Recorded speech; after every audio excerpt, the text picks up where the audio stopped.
Welcome back to When Harry Met Board Games, where we feed our people with relatable content and our victory condition is your satisfaction. I'm Harry, and before we go any further, please don't forget to subscribe to our channel and click on that bell notification. That way, when we are doing our thing, YouTube lets you know. Today, we have another episode of my board game collection, Shelf by Shelf, and today I will be covering shelf number 16. So let's get straight to it. So this here, guys, is shelf number 16. Right here on the outside, you see The Lord of the Rings, the card game. This is a living card game designed by Nate French and published by Fantasy Flight Games. And this game here is a cooperative game, and the base game has enough for a two-player game. You could play cooperatively, or you could play solo. And if you buy an additional pack, I think you could play up to 4 players, maybe even 6 players with 2 additional base games. But the truth is, I don't even play this game cooperatively. I only play this game solo. So again, thematically speaking, this is clearly within J.R.R. Tolkien's Lord of the Rings universe and that saga and that lore. And it is such a neat game because there are so many different factions in this game, and players can take control of one of those factions, and all those factions have different strengths that help them in different aspects or phases of the game. And players are using their hero cards, and their hero cards are like the most powerful cards that they have in their deck. And those hero cards produce them currency or resource that they can use to place other cards down on their tableau. You got ally cards, which are character cards that are not quite as strong as hero cards, but they're very, very helpful for the purposes of accomplishing quests and defeating bad guys. You also have event cards that trigger one-time actions when you play them, and you also have what's referred to as attachment cards, which you can play on character cards, and it will enhance their stats or give them additional abilities that it can do. All the meanwhile, you are flipping cards from the enemy deck, putting them in what's called the staging area, which is kind of an area which you can use to anticipate what enemies you're going to get engaged with in upcoming turns. But there is this area of already engaged enemies that you're dealing with, you're combating against. And each round you have a little conflict phase where you tap your cards or rotate them 90 degrees clockwise to signify the fact that you're either blocking an enemy or attacking the enemy. You compare the stats, you deal the damages, and characters and enemies are eliminated from the board according to whatever conflict resolution resolves. And it's really, really cool. It's really fun. Lots of content, lots of variety. Just from the base game alone, there's lots of opportunities for deck construction or deck building for people who are interested in it. Tons of expansions, small boxes, big boxes, and what have you.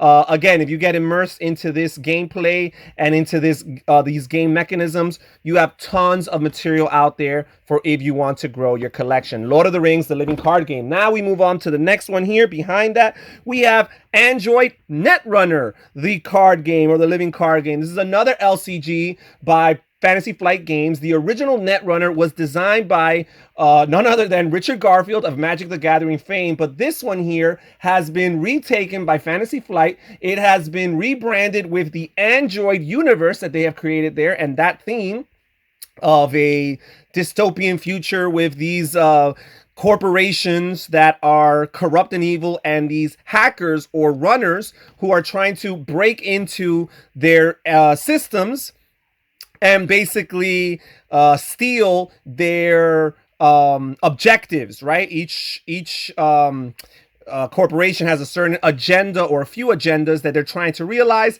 and the Netrunner is trying to break through the ice that blocks and protects all of the respective servers and find where those agendas are so that they can capture them for the good guys.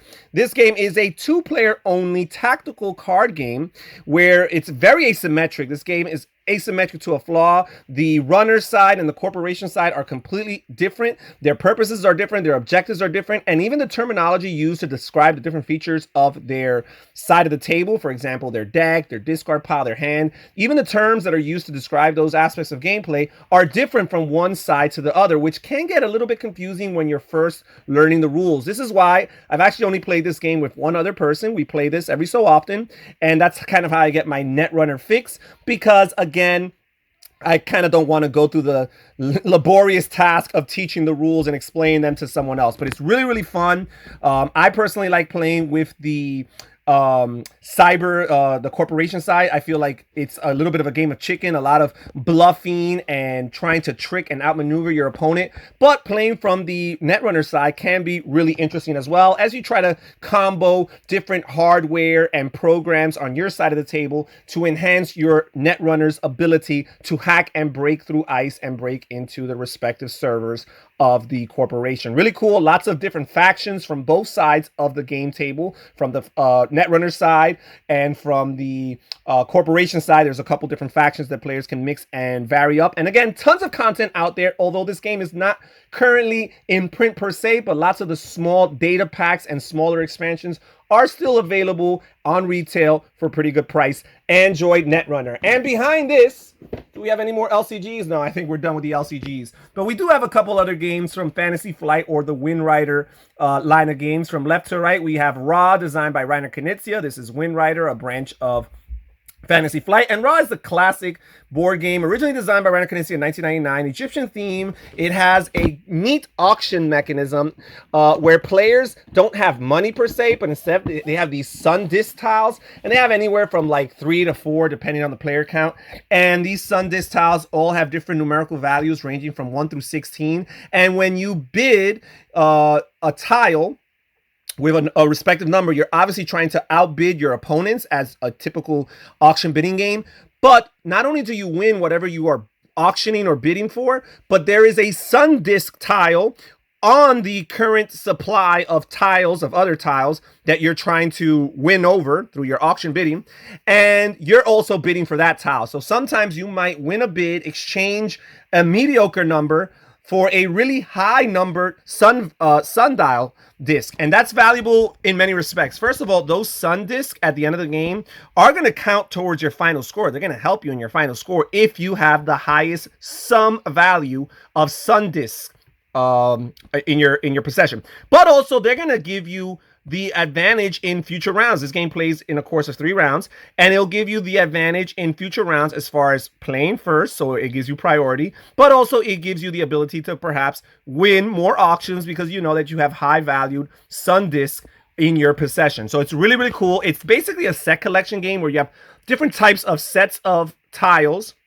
that you're auctioning for, and each of the different sets score you in different ways. Some score you by having a little bit of everything. Some score you by having duplicates or multiples of one type. Others just score you by having the majority in that set as opposed to your opponents on the table. Others, you will score at least as long as you at least have some. As long as you meet the bare minimum, you will be okay. Otherwise, you will lose victory points. This is the classic Ra. And then we have another Reiner Knizia game. We have Ingenious here, and this is a classic family weight, very easy gateway abstract strategy game. It almost won the Spiel des Jahres in its year 2004, but was beat out by the winner of that year, which I believe was Ticket to Ride. And again, this is a really cool, easy abstract strategy game that can be taught to children and non-gamers alike, where players are trying to build consecutive, contiguous sections of the board matching different colors, and then they score points accordingly in that respective color. And there are 5 colors in this game, and your final score will be the color in which you score the least. So it borrows the mechanism from Tigris and Euphrates, although Ingenious might be the one that it popularized the mechanism, because some people do refer to it as the Ingenious mechanism. So you're scoring in 5 different colors, but it doesn't matter how high you score in your highest or your second highest. If you score few in your lowest, then you're probably not going to do well. So you want to play a very balanced game. That is Ingenious. Then we have here Tigris and Euphrates. And again, this is published by Fantasy Flight and designed by Reiner Knizia. And this is his magnus opus, so to speak. It is a classic game in the board game hobby, and in particular in Reiner Knizia's repertoire.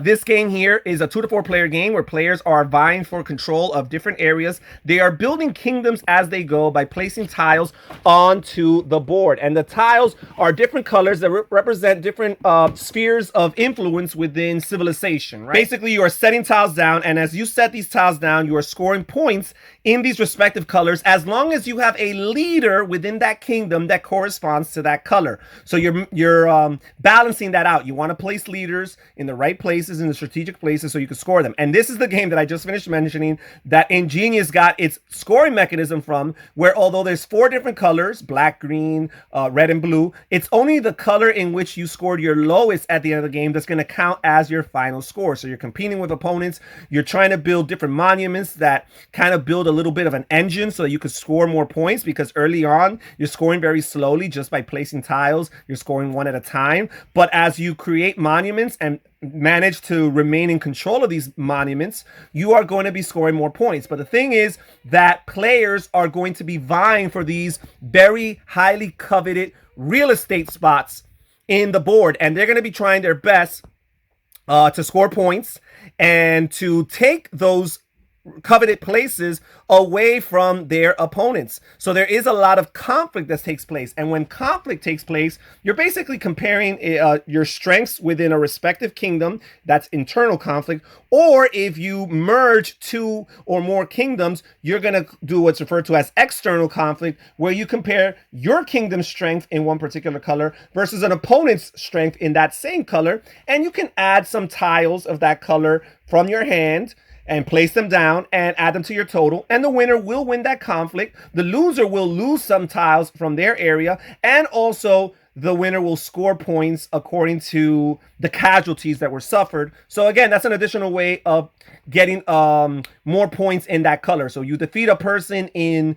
green, let's say, and that player in that defeat loses 3 green tiles from the board. Then you're going to score 3 victory points in green that will be added to your total. Again, you want to remain balanced in this game. Really cool, Tigris and Euphrates. And then finally, the last game on this shelf here on the right, another Fantasy Flight game. And this is Roombound. And in particular, this is Roombound 2nd Edition, which is long out of print and was a grail game of mine for many years. And I finally got it for a very good price. Roombound is the first game, I believe, in the Terranoff universe. This is the flagship game of the Terranoff universe that has branched out and created and spawned so many different games and spin-offs. You've got Descent and Battle Lore and Heroes of Terranoff and Rune Age, Rune Wars, so many different games, but this was the original. And this here, I believe the original design was by Martin Wallace and a co-designer here, Daryl Hardy.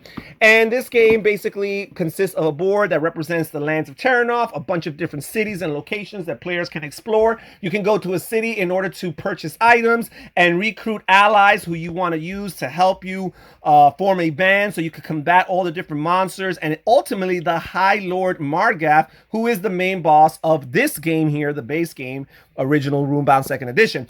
Also, you are trying to level up your character by defeating these monsters, being successful. They give you experience points, which you can turn in for level up opportunities to enhance your different stats, enhance your health, and otherwise strengthen yourself in order to face these big bad guys. And this game is really cool. I love playing it solo. It's very enjoyable. It can be played from 2 to 4 players. I do think that 2 players is still a very enjoyable experience. I will say this is almost, multiplayer solitaire, and can be pretty long as far as time length per player count. So I probably wouldn't recommend this at a 3 and definitely not a 4 player count. But again, it plays very well solo and 2 player as well. Roombound 2nd Edition. And that's it for today's episode of my board game collection, Shelf by Shelf. Thank you so much for joining us. Consider clicking on one of the videos you see on the screen right now. Also, check in the description down below for a link to our Patreon account and see how you can support this channel and become more involved with the behind-the-scenes process. Research and find a tier that works for you. This is Harry saying take care, everybody. Stay safe, stay healthy, and have fun gaming. Bye-bye.